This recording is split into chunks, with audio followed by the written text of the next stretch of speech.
was in a meeting with Jeb Bush that was pulled together by Kevin McCarthy on WIP. Again, we had about 15 or 20 of our members. And I was very impressed by Jeb, but he came from a different angle. He said kind of what you hit on, that economically we need to have immigration reform, and we need to be able to let people come into our country, because you look at a lot of the countries around the world where they've cut back their birth rate, they're not growing, they're stagnating, their population is aging.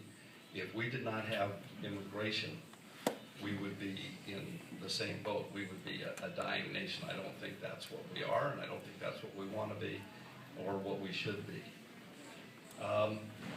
I struggle with the word amnesty, because I've had people tell me, you know, if you grant amnesty to someone who the first thing they did upon entering this country was break the law, because if they came into the country illegally, I will never vote for something where somebody started out their experience with this country by breaking the law.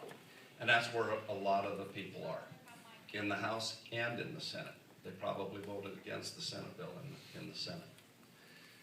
But I think that there's room for compromise in all of this. And my position would be, the first thing is we have to strengthen our borders. We cannot have the border be a sieve. Now, in my time in Congress, almost 21 years, I've made lots of visits to the border, and I've seen lots of improvements where the first time we just had a rope hung, and you'd see a bunch of people lined up waiting for dark, and then they'd just run across. To where the National Guard went down and they built just kind of a wall fence out of, you know, the stuff they use for building those temporary air landing strips. To where we have more sophisticated fences with sensors in the ground and cameras, you know, that can see and know kind of pretty much what's going on. But there were problems where you had gaps. We couldn't get the last 2 miles built between the ocean and inland because of environmental concerns. That's been taken care of. My understanding is now that that's been built. But the first thing I think people want to be concerned, want to be assured of, is that we have control of our borders.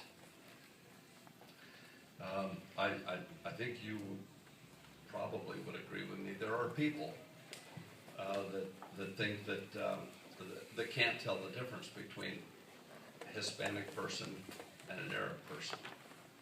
And if you get an Arab that's trained, that's coming into this country to be a terrorist, they can mingle in and they can get in here and you know, then they can do damage, okay? So I would secure the border. I would come up with a program to make everybody here. You say 11 million, we don't know how many people there are. And we need to find out. And one way I think to do it would be to make everybody legal. Give them some kind of status to bring them into the system. And then we have to follow the system. One of the problems with the Senate bill is they don't address people that are here that came into the country legally but have overstayed, and that's about 40% of the problem is our understanding. And they don't really address that adequately. That needs to be taken care of. If somebody comes in, overstays their visa, there should be a control to where we should know where they are and how to handle that problem.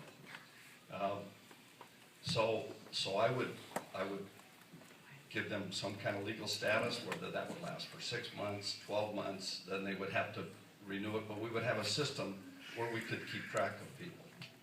I think that's good. I think we have the technology and the ability to do that.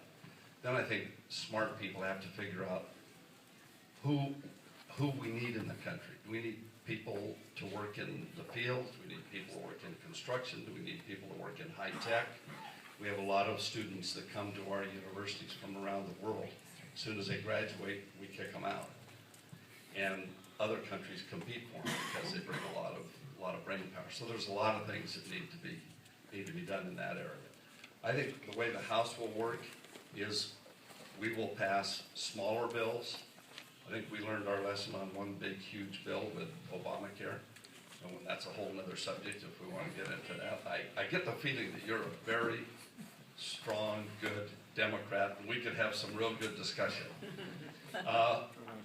Okay, that's about what I'm going to say right now on immigration. The second thing you talked about, the Hastert Rule and the ability to vote. There is no Hastert Rule that we have ever voted on, we've established. It's kind of been something that was kind of, Denny was given credit, Denny Hastert was given credit for having this Hastert Rule, that he would never bring a bill to the floor unless he had at least half of the Republicans supporting it.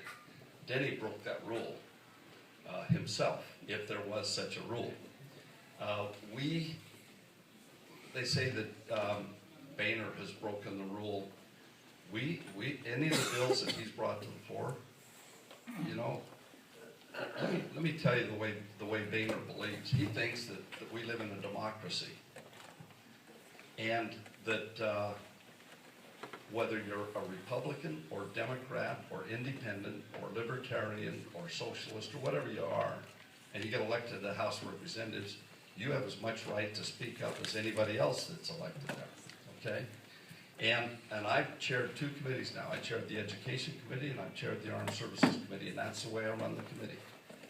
And I think if you exclude one party, and I've served under Democratic leadership that excluded us completely.